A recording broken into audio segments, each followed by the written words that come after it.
Hai guys, ketemu lagi sama gua Singgi Sahid di TKN Channel. Jangan lupa ikutin gua di acara baru dari TKN Channel yang judulnya itu adalah SIP, Si Paling Paham, yang akan keluar di pertengahan Juni ini. Oke? Pantengin terus Si Paling Paham sama gua. Siapa lagi?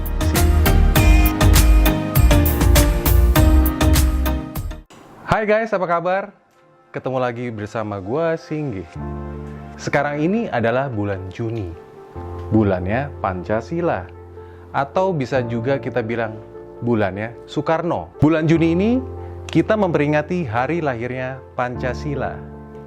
Pancasila bukan saja sebagai dasar negara, tapi sudah merupakan suatu kekuatan ideologi bagi bangsa Indonesia yang harus selalu kita suarakan dan juga harus kita amalkan dalam kehidupan kita sehari-hari. Guys, tahu nggak gimana kisah dibalik lahirnya Pancasila yang selalu kita peringati setiap 1 Juni? Yuk, kita ikutin.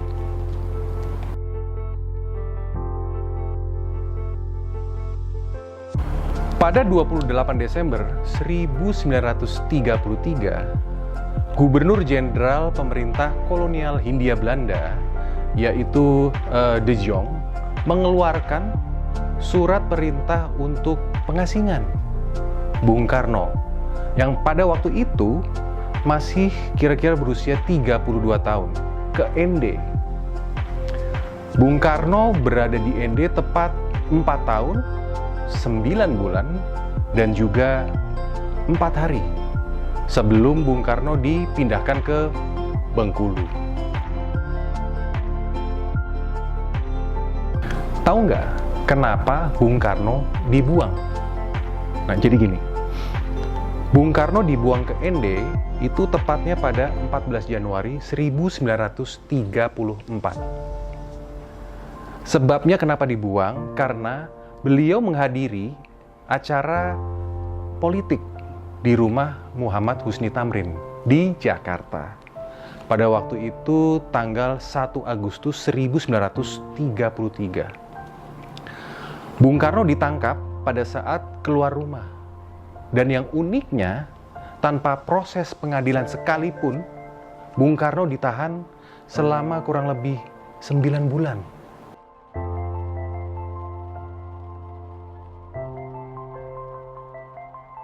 Pada masa 1934 hingga 1938, Bung Karno berada di ND Flores, NTT, di masa pembuangan. Pada waktu itu, ND merupakan kota terpencil yang juga dihuni oleh para misionaris dari Belanda. Nah, lanjut cerita, Bung Karno akhirnya bersahabat dengan para misionaris Belanda tersebut. Untuk membunuh bosannya, Bung Karno akhirnya diizinkan untuk menggunakan fasilitas perpustakaan para misionaris SPD. Bagi kalian yang nggak tahu kalau SPD itu apa, nih, ya, singkatannya dan kepanjangannya. Nah, kalau diartikan dalam bahasa Indonesia adalah kira-kira Serikat Sabda Allah.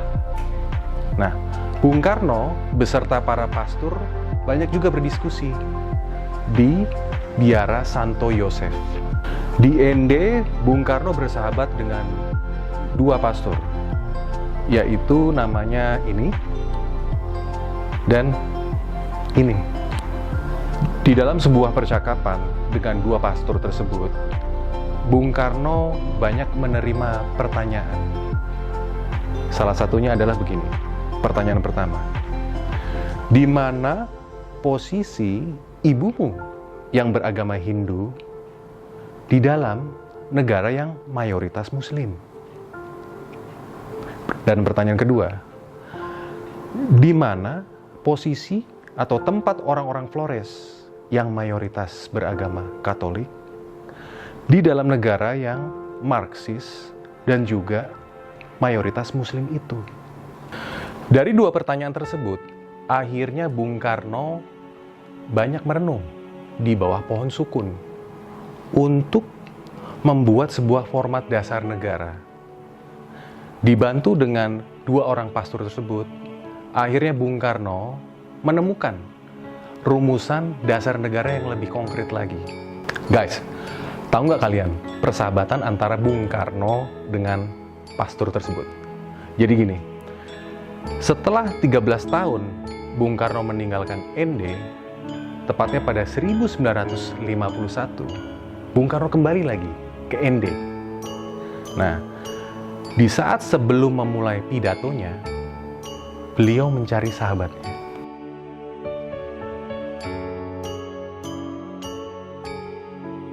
Akhirnya tahu namanya dipanggil oleh Bung Karno, pastor tersebut naik ke panggung dan bersalaman dengan Bung Karno. Dan yang di luar dugaan, akhirnya Bung Karno berbicara dengan beliau. "Saya masih mempunyai utang 70 gulden, pastor," ujar Bung Karno. Bung Karno ialah seorang yang menghargai arti dari persahabatan. Seseorang yang menghargai perbedaan dan juga pluralisme.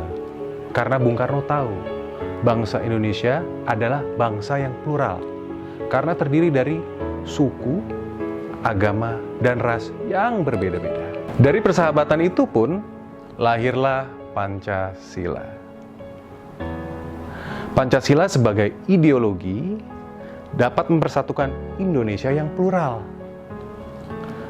Sebagai simbol identitas, kolektif bangsa, Pancasila mengatasi identitas-identitas komunal. Sehingga setiap pribadi, kelompok, pandangan hidup, dan agama dapat mewujudkan dirinya secara otentik, tanpa harus membahayakan yang lainnya. Pada sidang BPU PKI di tanggal 1 Juni 1945, Bung Karno memperkenalkan Pancasila. Namun dengan kerendahan hatinya, Bung Karno mengatakan, "Aku tidak mengatakan bahwa aku menciptakan Pancasila. Apa yang ku kerjakan hanya menggali jauh di dalam bumi kami, tradisi-tradisi kami sendiri, dan aku menemukan 5 butir yang indah." Gimana guys? Menarik kan kisah di balik lahirnya Pancasila? Jadi diawali dari sebuah persahabatan, lalu kemudian lahirlah dasar negara dari bangsa Indonesia, yaitu Pancasila.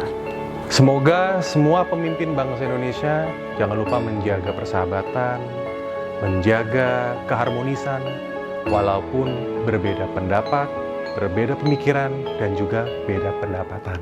Apalagi suasananya sepertinya agak-agak panas, karena menjelang Pilpres 2024. Oke, sampai jumpa lagi di episode selanjutnya. Jangan lupa klik subscribe dan share ke teman-teman kalian. Ciao!